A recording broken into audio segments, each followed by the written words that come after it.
Dumating na naman ang araw na pinakahihintay namin, ang araw na makakasahod na naman kami ng dolyares. After ng 5 months na tambay, makakasampa na naman kami ng barko. Tatambay muna kami dito sa OFW Lounge habang nag-aantay kami ng flight namin. Connecting flight na naman kami papuntang Qatar, tapos Qatar to Montreal, Canada. Samahan nyo naman kami mga katropa sa mahaba-habang biyahe namin papuntang barko.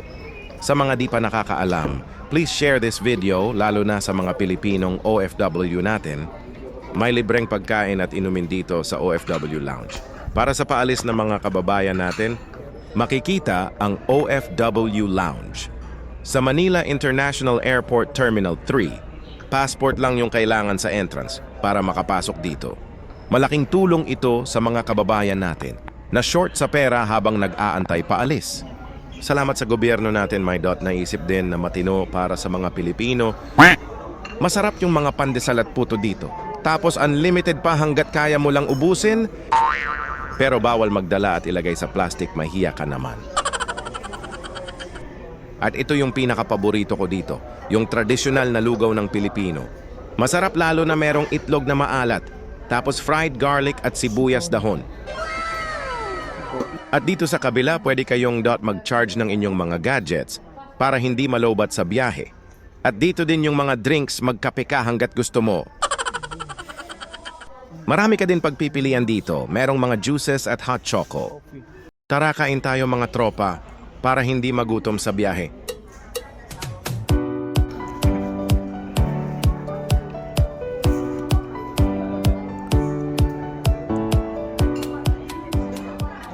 Nandun yung mga kape sa kabila, ang mga drinks. Kape lang nandun, saka tubig. Wala nang ano. Sarap mo. Nalapit ko ano. May siomay daw. Doon sa tapat ng Marlon, talaga kumain namin doon. Yung may bayad yun dito, libre. Sarap mo. Sarap. Sarap pa yung daw. Ayos yung CR nila. Oo, malinis. Sarap.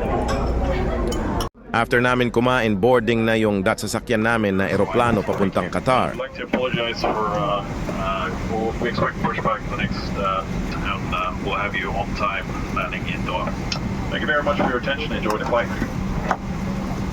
At nakalipad na kami sa Himpapawid. At 10 to 11 hours yung biyahe. At maganda naman yung panahon, kaya nag-serve na sila ng unang pagkain namin. Sasakit na naman yung likod ng tropa sa kakaupo. Papunta pa lang sa trabaho, pagod na sa biyahe. At safe na nakalapag na kami ng Qatar. After few hours na pag-aantay boarding na naman. Kami papuntang Montreal, Canada. At another 9 to 10 hours na naman na biyahe.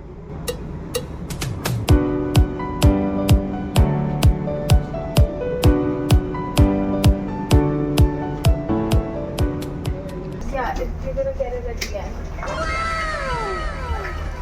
At safe na naman kami, nakalanding dito sa Montreal Airport. Kaya wag nating kalimutan palagi na magpasalamat sa taas mga katropa. At palabas na kami sa arrival area dito sa airport. At hinihintay na ako dito ng mga kasama ko dahil sa bandang huli ako ng eroplano nakasakay. Pinikap na namin ang aming mga bagahe dahil nag-aantay na yung agent na susundo sa amin. Ito, Marcelino? Yun. Marceline, this God bless. Here we go. Good. Picture muna yung mga tropa bago aalis ng airport. At kinarga na lahat ang bagahe namin at sasakay na kami ng van papuntang hotel.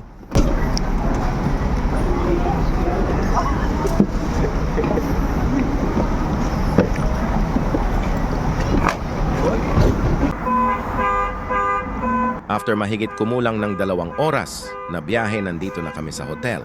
Ang pangalan ng hotel na tutuluyan namin ay Auberge Hotel dito sa Montreal.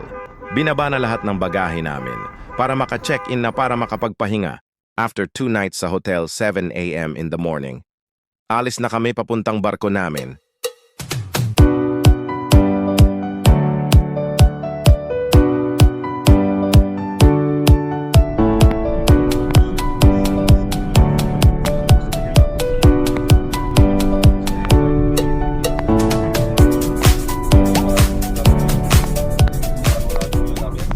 Malapit lang yung port sa hotel namin.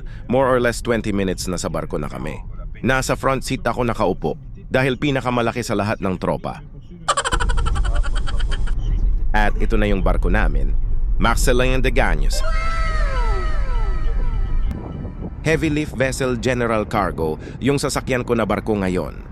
Isa sa mga pinakamaraming trabaho na barko pag nasa puerto.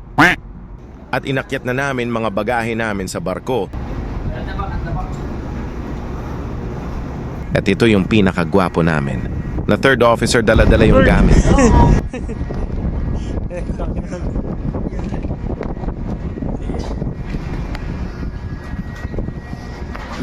After magpahinga saglit, sabak na agad sa trabaho. May gagawin kami ng partner kong Canadian. Ayusin namin yung sinira ng pinalitan namin.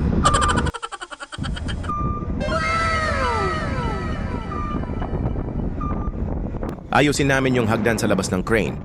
Na binangga siguro ng kargada wala sa ayos, or baka di lang nakita ng crane driver. Kaya nabangga yung hagdan. At nakaredy na yung pang-cutting ng partner ko.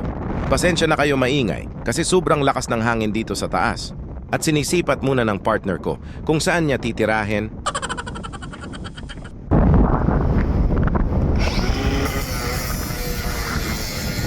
Bago kami mag-umpisa magtrabaho, proper toolbox meeting at safety equipment at safety harness.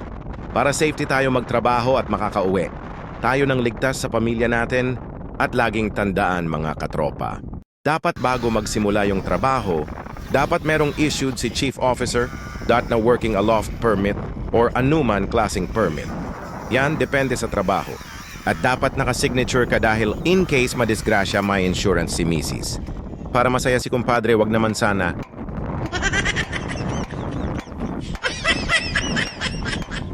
At wini-welding na yung bagong hagdan at malapit na matapos. So hanggang dito na lang for today's video mga katropa. Sana na-entertain ko kayo sa muntik kong vlog. Maraming salamat at ingat po kayong lahat. God bless at Merry Christmas sa lahat.